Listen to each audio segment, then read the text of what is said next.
Hoje a gente está aqui para falar de uma das empresas que eu enxergo oportunidades no momento e quero que a gente faça uma análise junto para entender todos os riscos e oportunidades que esse case pode trazer. A gente está falando da Marco Polo, que é a principal marca de carrocerias de ônibus no Brasil, com mais de 3 bilhões de reais de valor de mercado, o que aí entre uma small cap e micro cap. E no vídeo de hoje a gente vai falar as perspectivas dela e se realmente faz sentido, se ela tem uma oportunidade no preço e se ela pode sim apresentar um crescimento. Então bora pro vídeo. Com um market share de 52%, a gente já percebe que a Marco Polo é diferenciada de todas as demais empresas do setor, porque olhando esse número, a gente pode concluir que a cada 100 ônibus que vemos na rua, 52 são da Marco Polo. Isso significa que a empresa tem um domínio muito grande no mercado nacional, uma carroceria diferenciada. E a empresa não tem só isso, ela investe em tecnologia e atua em mais de 9 países. Para vocês terem noção, ela atua na África, na Austrália, na Colômbia, na Argentina e também na China, tá? Mas a China ali, ela tá passando por um processo de recuperação. E uma curiosidade sobre essa fábrica da Argentina é que anteriormente ela só focava em um tipo de ônibus e agora mudou. Então bora pro vídeo, vamos consolidar isso tudo para vocês entenderem da melhor maneira possível. A gente sabe que a situação sanitária que o mundo passou em 2020 acabou fazendo com que essas empresas se dessem muito mal. Empresas que dependem do turismo rodoviário principalmente acabaram tendo um forte prejuízo, principalmente por causa das restrições. Isso porque a pessoa não podia viajar. Então, empresas como a Marco Polo ficariam afetadas depois desse ocorrido. Mas o que aconteceu foi que as grandes empresas que têm caixa suficiente para se comportar e continuar fortes durante a crise ficaram melhores ainda. Eu acho que a Marco Polo é um exemplo disso, porque por mais que a empresa tenha perdido grande parte do seu lucro, ela tem sim uma estrutura de capital sólida para se manter e continuar crescendo. E aqui eu vou compartilhar a tela com vocês no computador para vocês entenderem quais foram as minhas maiores fontes para esse estudo, para vocês poderem fazer o de vocês também. Bom, isso aqui é a planilha de Excel que eu fiz, que a gente vai olhar juntos, mas isso aqui é o site de relações com investidores da Marco Polo. E aqui você pode ver todas as fontes que a gente vai usar ao longo dessa análise. E primeiro, eu vou só passar aqui com vocês no site da Fabus, que é a Associação Nacional de Fabricantes de Ônibus.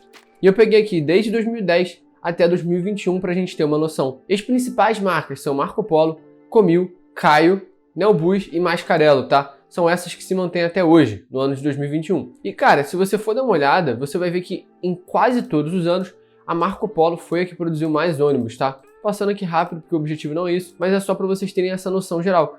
Isso é importante para a gente entender que uma empresa forte no setor precisa estar com uma produção acima das outras. Ela vende muito mais ônibus, ela produz muito mais ônibus do que as demais empresas. E ela tem 4 segmentos de atuação que compõem a receita dela. Então, como vocês podem ver aqui, ó, nesse gráfico que eu fiz, na verdade são 5, né? Os ônibus urbanos, os ônibus do tipo Volare, ônibus rodoviários, micro-ônibus e outros. E a gente pode observar que no ano de 2020 ela teve uma queda muito grande na receita proveniente justamente dos ônibus rodoviários, por conta das restrições, as pessoas não podiam viajar. Mas isso, por outro lado, pode criar o que a gente chama de demanda reprimida. E eu vou explicar esse conceito simples aqui para vocês, só para você ter uma noção. Se eu, Vinícius Penido, vendo bala e todo mundo da minha casa adora comprar bala de mim e fico uma semana sem vender, quando eu voltar a vender, tem uma demanda reprimida. Ou seja, essas pessoas que queriam comprar bala de mim não puderam. Então, se eu chegar com várias balas, eu posso até cobrar mais por isso. E é isso que pode acontecer com o segmento rodoviário. Por conta da renovação das frotas de ônibus, pode acontecer com que a Marco Polo tenha um aumento da receita justamente pelo fato da retomada da economia e uma demanda reprimida por esses ônibus. Ela também atua na África, na Austrália e na Colômbia, como eu já falei. Principalmente na Austrália e na Colômbia, ela tem projetos muito grandes. Porque como ela é uma empresa muito reconhecida ao redor do mundo, várias prefeituras fazem um acordo, uma concessão para ela produzir certos números de ônibus, porque assim ela consegue ter mais margem e também produzir em maior escala. E se a gente for olhar o setor que a Marco Polo atua, tem uma barreira de entrada. Porque, por exemplo, se a gente está falando de uma empresa de varejo, como Lojas Renner, tem uma barreira de entrada muito baixa. Qualquer um pega uma camisa, faz uma tecelagem e vende. Já a Marco Polo não é qualquer um que pega toda a mercadoria, aço, ferro, a estrutura de pneus de um ônibus e faz, entende? Então é uma diferenciação no produto que é muito difícil chegar um concorrente e banir essa empresa, entende? E a gente tem que sempre olhar para isso na hora de analisar uma empresa. Porque se não tem uma barreira de entrada para os concorrentes, é muito fácil a empresa ficar para trás. E eu peguei aqui também algumas perspectivas depois de ler o relatório que eles fizeram do ano de 2020. Eles se mostraram muito confiantes numa retomada no segundo semestre de 2021 e isso faria com que a receita da empresa explodisse. que daqui a pouco a gente vai olhar os números. Junto disso, ela se fortaleceu no subsegmento de fretamento, porque ela adequou o que ela poderia fazer para ser mais competitiva. Então ela começou a fazer um tipo de frete ali para conseguir gerar um caixa para a empresa. Uma coisa que eu achei muito boa é ela ter caixa, porque uma empresa que tem caixa se mantém forte durante períodos de crise.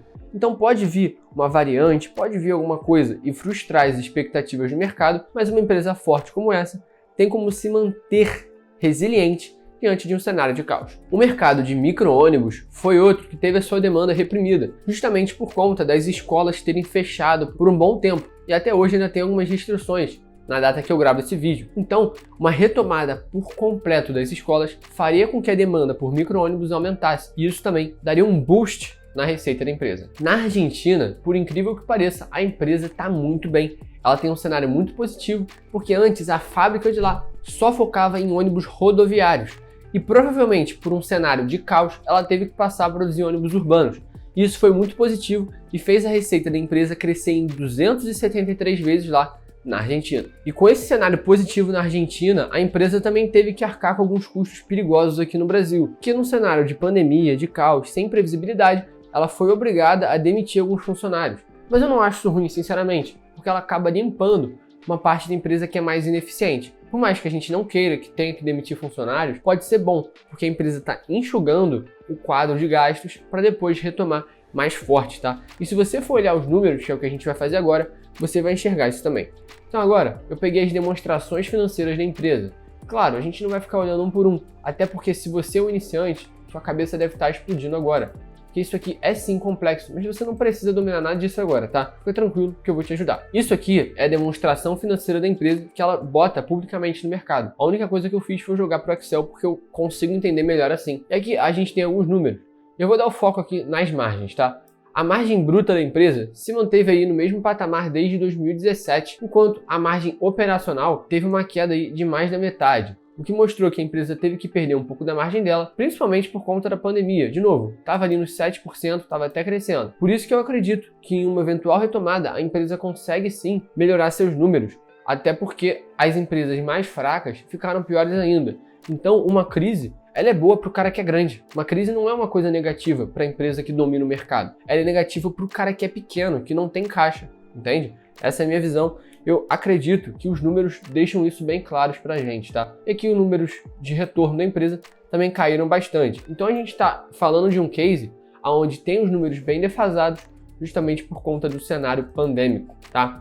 Aqui, olhando o preço sobre o lucro da empresa de 42 vezes e o preço sobre o valor patrimonial de 1,28, beleza? Nos últimos anos, só para mostrar aqui para vocês, a empresa teve um dividend yield bem legal, tá? Nos últimos anos, ela teve um dividend yield de 2,6%. Mas eu acho isso bom, porque ela é uma empresa de crescimento, pelo menos na minha visão, ela tem muito para onde se expandir, então não tem muito por que ficar pagando muito dividendo. Então eu achei um ponto positivo até se você pensa em receber dividendos, ainda assim tem um crescimento. Aqui eu calculei custo capital da empresa, mas sinceramente, não pensa nisso agora, tá? Olhando aqui, custo médio ponderado de capital, isso aqui mostra pra gente o quê? Vou tentar resumir para vocês, tá? Vamos pensar que eu sou esse lápis aqui. Esse lápis tem um custo para ser feito, certo? Agora transfere isso para uma empresa. Uma empresa ela tem um custo de capital para se sustentar, porque ela tem que pegar um capital de alguém, ou seja, pegar um dinheiro emprestado no banco, pegar dinheiro com acionista e coisas do tipo. E é isso que a gente está vendo aqui. Esse aqui é o custo da empresa de buscar dinheiro com os acionistas no mercado. Esse aqui é o custo da empresa de pegar empréstimo no banco. No geral, o custo médio ponderado dela é de 6,5%. Uma coisa que é negativa, porque o retorno sobre o mesmo capital é de 1,4%. Mas se a gente for ver, por exemplo, o ROIC dela, há alguns anos atrás, ele era sim acima do que a gente tem de custo capital hoje, tá? É óbvio que o custo era diferente, mas eu só estou fazendo aqui uma comparação. E uma eventual retomada da empresa, ela poderia retornar a esses números. De novo, a gente está comprando a ideia da mudança. E aí que eu vejo grandes oportunidades, que é uma opcionalidade, que o Taleb fala muito no livro Antifrágil. Porque não adianta também a gente só comprar uma empresa pensando, ela pode subir. Eu vou dar um exemplo simples para vocês entenderem. Se a gente está falando de uma empresa que vale R$5 e pode valer 10, esse cenário para ela se tornar uma empresa que vale R$10 a ação, vai ter que se concretizar. E se ele não se concretizar, eu só perco esses 5. Mas a grande questão é que a assimetria de eu ganhar até esses R$10 muda o meu jogo. E é disso que a gente está falando aqui. Se a gente fizer o valuation da empresa, a gente encontra que projetando um crescimento anual aí de 1,2% e um crescimento perpétuo de 1%, ela chegaria no preço justo perto de R$11. E sinceramente, eu sou muito conservador, tá? Eu não acredito nesses números, eu jogaria isso aqui para 15%, se fosse o caso, mudaria a taxa de crescimento para 0,2%, para chegar num número mais conservador, tá? Até tiraria o crescimento perpétuo, até chegar no preço atual para entender o que o mercado está falando. E no final das contas, isso não é uma verdade absoluta. Eu não estou falando, a empresa está barata, é para você comprar, quando chegar nesse preço aqui você vende. Não é assim que funciona. Porque no dia que a empresa bater os R$6, os R$10, ela vai estar com uma narrativa diferente. Porque a retomada pode já ter acontecido, a retomada pode não acontecer, ela pode ir para 50 centavos. A gente realmente não sabe o que vai acontecer no dia de amanhã. Por isso que eu estou falando de opcionalidade. Não é para você colocar todo o seu dinheiro numa empresa só. E por último, eu separei aqui o formulário CVM 358. Para quem não conhece, a CVM é o órgão regulador do mercado financeiro, que obriga todas as empresas da bolsa a mostrarem para o mercado se os seus funcionários e administradores têm ações da empresa.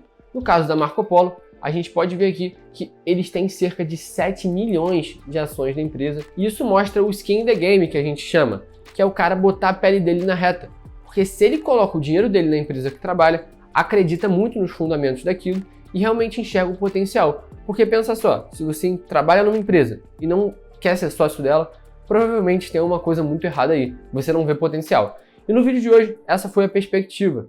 Se você quiser, assim como eu já falei de várias empresas aqui, que eu te mostre a metodologia que eu uso para encontrar essas grandes oportunidades, bota aqui #EuQuero, porque é um projeto que a gente está pensando em fazer e justamente mostrar para vocês como que eu garimpo essas oportunidades, tá? Isso é totalmente sem custo que a gente está pensando em fazer.